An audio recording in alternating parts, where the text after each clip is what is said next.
A billionaire pretends to be poor so as to test his family. You are welcome once again to Classic Tales by Dorothy.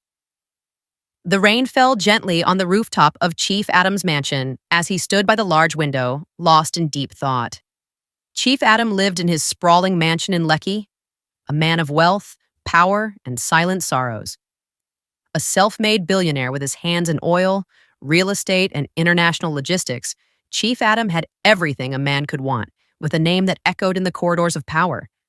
But Chief Adam had grown weary, not of wealth, but of the uncertainty it brought. He had started to question the loyalty of those closest to him. Were they drawn to him by love, or simply lured by the shine of his money? He also thought about his 3 beautiful daughters. If anything happens to him and his wife, would his extended family fight over his properties and give his daughters problems? He had desired to have a son, but since God had not blessed him and his wife with male children, he had accepted his fate and showered his beautiful daughters with love and affection. He remembered a lady called Maria that he had once had a relationship with in the university. Their relationship was a beautiful one, but they had exchanged only their post office addresses when they graduated from the university. Years later, the lady had sent Chief Adam a letter that she had a son for him, but she didn't inform Chief Adam where she was residing. Chief Adam had replied to the letter and asked for Maria's address, but she didn't reply him again. Chief Adam had told his wife about the story, and his wife had suggested they search for the Maria, but they didn't know how to locate the lady. Chief Adam was desperate to fix a lot of things in his life. He wished that his siblings and relatives were not what he thought they were. His siblings called only when they needed money. His cousins became frequent visitors at the mansion only when they needed money, and they were always leaving with brown envelopes. Even his household staff seemed more loyal to his money than to him. But the deepest pain came from the coldness of his own elder brother and extended family. Chief Adam noticed that his brother was not interested in anything that concerned his daughters. He was only interested in Chief Adam's business and properties. Every time they were together, those were the only things that he discussed with Chief Adam. One day, Chief Adam made a radical decision. He called a secret meeting with his trusted lawyer and longtime personal assistant, Tunde. Together, they drafted a will, transferred power of attorney, and arranged a long-term strategy. He would disappear from Lagos and return to his village and pretend to be Mazi Namdi. Mazi Namdi was Chief Adam's cousin. 10 years ago, he had informed people that he was traveling abroad. Since then, nobody had heard anything about him. Chief Adam had tried everything possible to locate Mazi Namdi, but he had not succeeded. So, nobody knew anything about his state. So, Chief Adam decided to disguise, wanted to pretend to be Mazi Namdi and go back to seek refuge in his ancestral village in Delta State. But on a second thought, he decided to go home as Chief Adam. He believed that pretending to be poor would work better for him. He planned to inform everyone that his business had folded up. Chief Adam's wife, Amaka, their 3 children, and Tunde the lawyer were the only ones in the know of Chief Adam's plan. They were sworn to secrecy. Chief Adam wanted to see who would stand with him when the billions vanished. He shaved off his full beard, sold his exotic cars under disguise, and took only a worn-out Peugeot 504 and a bag of second-hand clothes. His Lagos mansion was sealed off under the guise of renovations. As far as his business associates and friends in Lagos knew, Chief Adam had gone abroad for medical treatment. But in truth, he was on his way to his village, where he would live a life of pretense and as the poor man who had returned home empty-handed. When Adam arrived at his village, his entrance barely caused a ripple. Nobody came out like before to welcome his family. His compound, which he had renovated and left open for relatives, was now occupied by distant cousins. They came to the parlor to greet him and asked what happened to him. He explained to them that his business had folded up. They all looked very sad and disappointed. That night, they barely offered him and his family food to eat.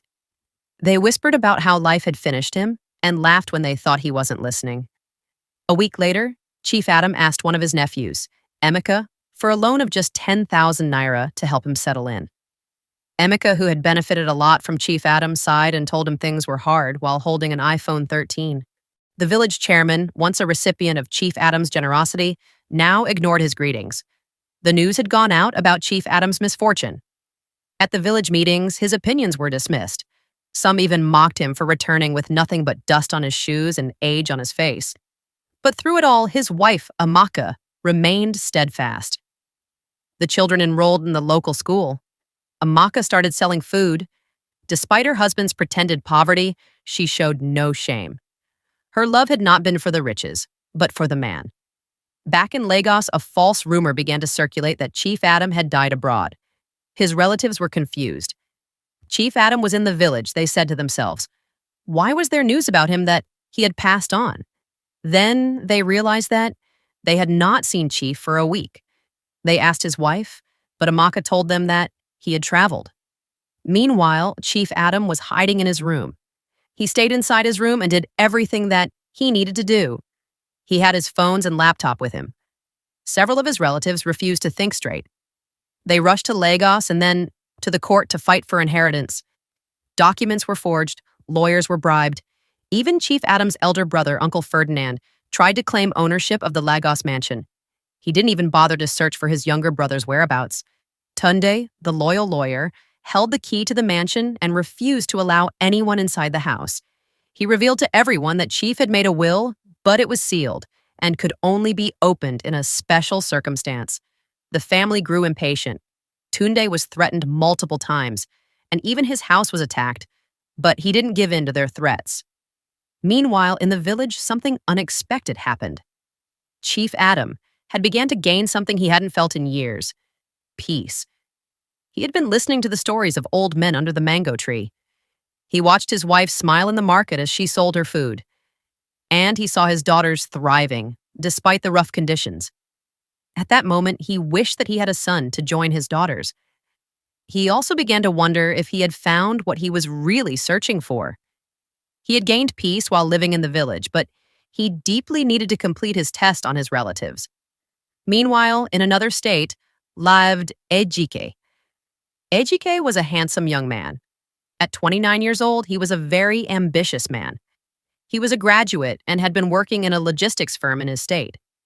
He was raised by his mother, who had passed on several months ago. He missed her so much. On a daily basis, he was always reminded of her last instruction. He had made up his mind to travel to Delta State as he had promised his mother. As he sat down in his office, his mind wandered off to the last conversation he had with his late mother. Rain drizzled softly over the tin roof of a one-room clay house nestled in a quiet village in Benue State. Inside, a frail woman lay on a bamboo mat, her breath slowing with each passing second. Beside her knelt a young man, Ejike. His eyes were swollen from sleepless nights, his hands trembling as he held his mother's. "Mama, please, don't talk. Save your strength."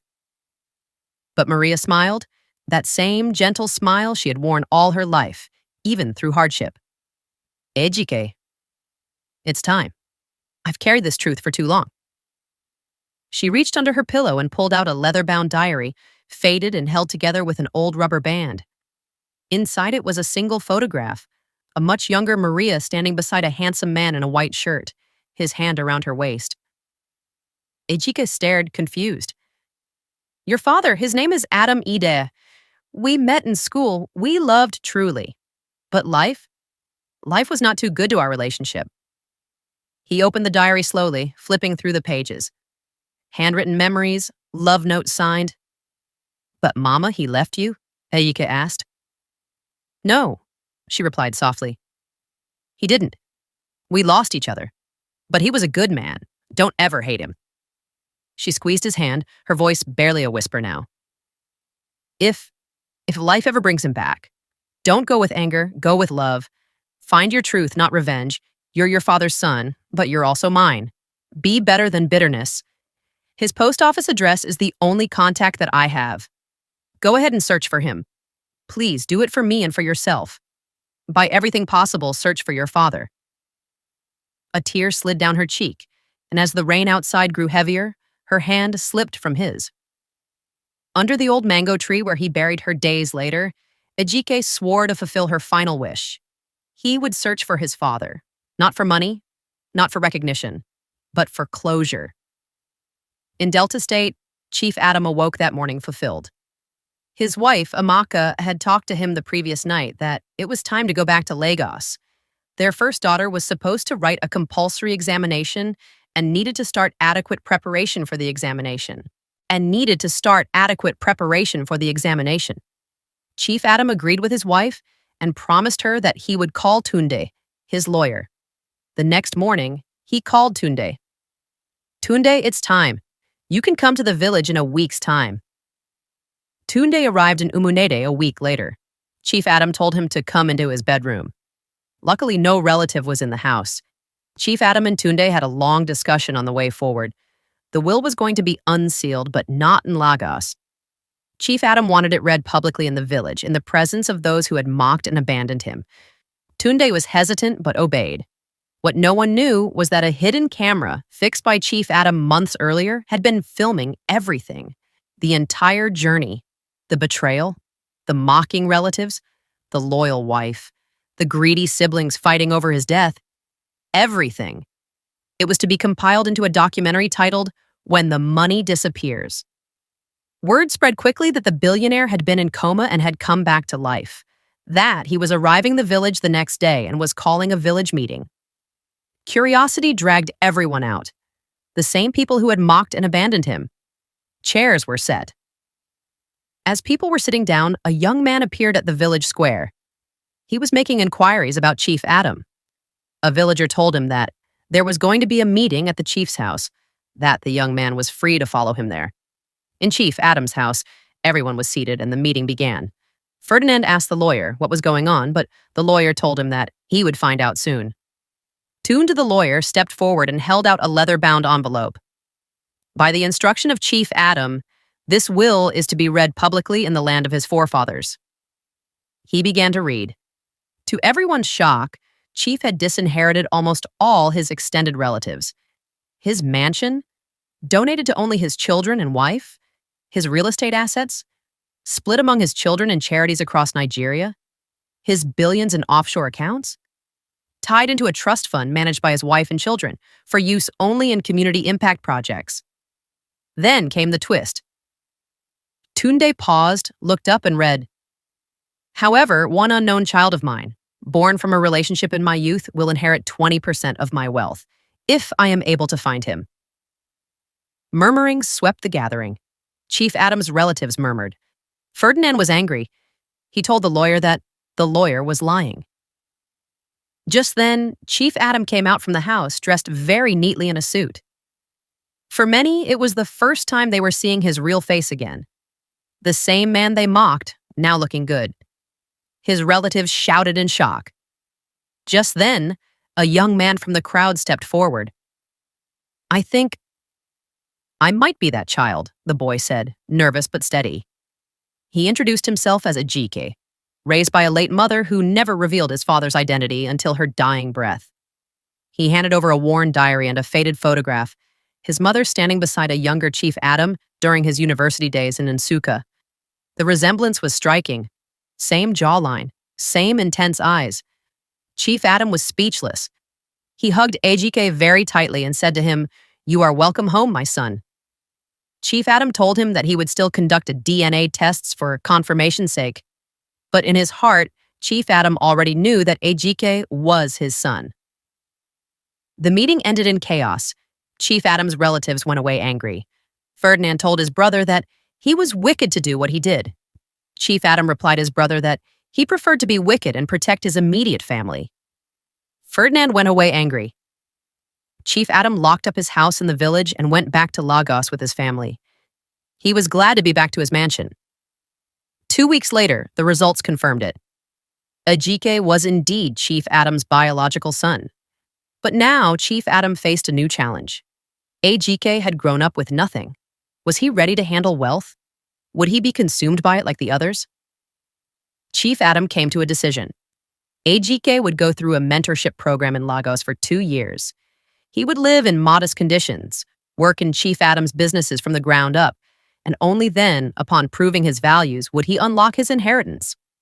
Chief Adam's wife and daughters were excited to have a new member in the family. They quickly bonded with Ejike.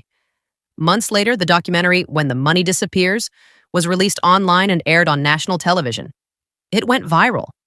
The story of a billionaire who faked poverty to test the love of his family, who discovered a hidden son, shook the nation. Suddenly, relatives who had once laughed now tried to reach out to apologize. But it was too late. Chief Adam had learned a lesson that money could never buy. Those who love you for what you have will vanish when it's gone. But those who love you for who you are will always stay. He rebuilt his life surrounded by those who genuinely loved him and his family. And that's where our tale ends for now. If it touched your heart, don't keep it to yourself. Like, share, and subscribe to my channel. Till next time, stay uplifted.